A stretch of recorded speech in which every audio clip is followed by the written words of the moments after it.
मैं आप सबको ऐसे रहस्यमय मंदिर के बारे में बताने जा रही हूँ जहाँ छुपा है कलयुग का अंत, यानी कि दुनिया के खत्म होने का रहस्य। और कहा जाता है कि यहीं पे है स्वर्ग और नर्क का द्वार। तो चलिए जानते हैं। हमारे देश में कई ऐसे प्राचीन मंदिर है जिनके रहस्यों के बारे में आज तक कोई सटीक रूप से जान नहीं पाया है। ऐसा ही एक मंदिर है जिसके बारे में हम आपको बताने जा रहे हैं, जिसे पाताल लोक से जोड़ा जाता है और कहा जाता है इस मंदिर में ही दुनिया के खत्म होने का रहस्य छुपा हुआ है। अगर आप घूमने फिरने के साथ प्राचीन मंदिरों को दर्शन करना चाहते हैं तो यहाँ आया जा सकता है। आइए जानते हैं इस मंदिर के बारे में। जाने मंदिर का नाम। हम जिस मंदिर के बारे में बात कर रहे हैं उस मंदिर का नाम है पाताल भुवनेश्वर मंदिर, जिसकी संरचना अन्य मंदिरों के काफी अलग है। दरअसल इस मंदिर की 90 फीट गहरी गुफा है, जिसे पार करने के बाद ही आप मंदिर के मुख्य हिस्सों तक दर्शन करने पहुंच पाएंगे। जब आप मंदिर में प्रवेश करेंगे तो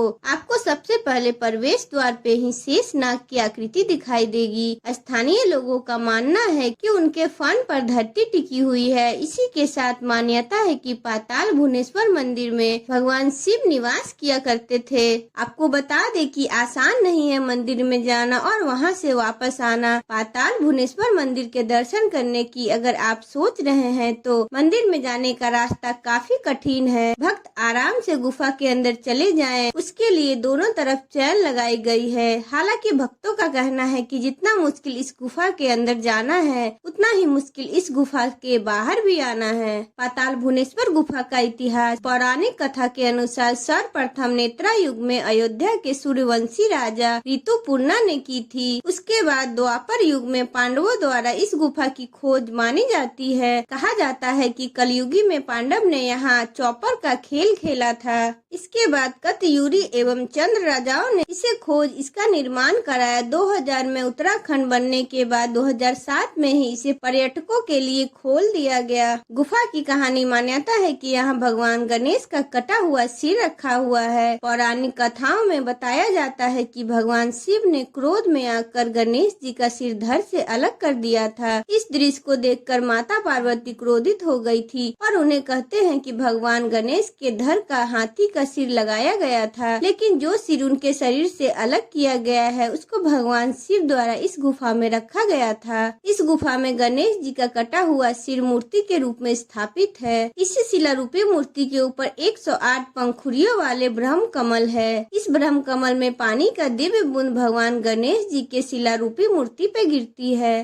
कहा जाता है कि ब्रह्म कमल को शिव ने ही स्थापित किया था। पाताल भुवनेश्वर गुफा के अंदर का रहस्य। गुफा में प्रवेश करने के लिए 3 फीट चौड़ी और 4 फीट लंबा मुंह बना हुआ है। गुफा के अंदर कैमरे और मोबाइल ले जाने की अनुमति नहीं है। नीचे गुफा में उतरने के लिए चट्टानों के बीच संकरी टेढ़ी मेढ़ी रास्ते से ढलान पर उतरना पड़ता है। देखने पर गुफा में उतरना नामुमकिन सा लगता है, लेकिन गुफा में उतरते ही शरीर खुद ब खुद गुफा के संकरी रास्ते अपने लिए जगह बना लेती है। गुफा के अंदर जाने के बाद लोहे की जंजीर का सहारा लेना पड़ता है। यह गुफा पत्थरों में बनी हुई है, जिसकी दीवारें से पानी रिसती रहती है, जिसके कारण यहाँ के जाने का रास्ता बेहद चिकना है। स्कंद पुराण में लिखा है कि गुफा में शेष नाग का आकार का पत्थर है, जिसे देखकर लगता है कि उन्होंने पृथ्वी को पकड़ रखा है। संकरे रास्ते से होते हुए इस गुफा में प्रवेश किया जा सकता है। जमीन के अंदर 8 से 10 फीट नीचे जाने पर गुफा की दीवार पर हैरान कर देने वाली आकृतियां नजर आने लगती है। गुफा के ऊपर से नीचे की ओर आती शिव जी की विशाल जटाओं के साथ 33 करोड़ देवी देवताओं के दर्शन भी इस स्थान पर होते हैं। शिव की जटाओं से बहती गंगा अद्भुत दृश्य मन मोह लेती है। गुफा में 4 कदम आगे बढ़ने पर ब्रह्मा विष्णु और महेश के एक साथ दर्शन होते हैं। इस गुफा के अंदर केदारनाथ, बद्रीनाथ और अमरनाथ के दर्शन होते हैं। बद्रीनाथ में बद्री पंचायत की शिला रूपी मूर्ति है, जिन्हें हम यम, कुबेर, वरुण, लक्ष्मी और गणेश तथा गरुड़ शामिल है। चट्टान में तक्षक नाग की आकृति भी बनी नजर आती है। इन सब के ऊपर बाबा अमरनाथ की गुफा तथा पत्थर की बड़ी बड़ी जटाएं फैली हुई है। अब जानते हैं कलयुग का अंत का रहस्य। आगे बढ़ने पर समुद्र मंथन से निकला हुआ पारिजात का पेड़ नजर आता है, जो ब्रह्मा जी का 5वें मस्तक के दर्शन भी यहाँ पर होते हैं। हैं। गुफा के दाहिने और इसके ठीक सामने ब्रह्मपाल और सप्त जल कुंड के दर्शन होते हैं, जिसकी बगल में टेढ़ी गर्दन वाले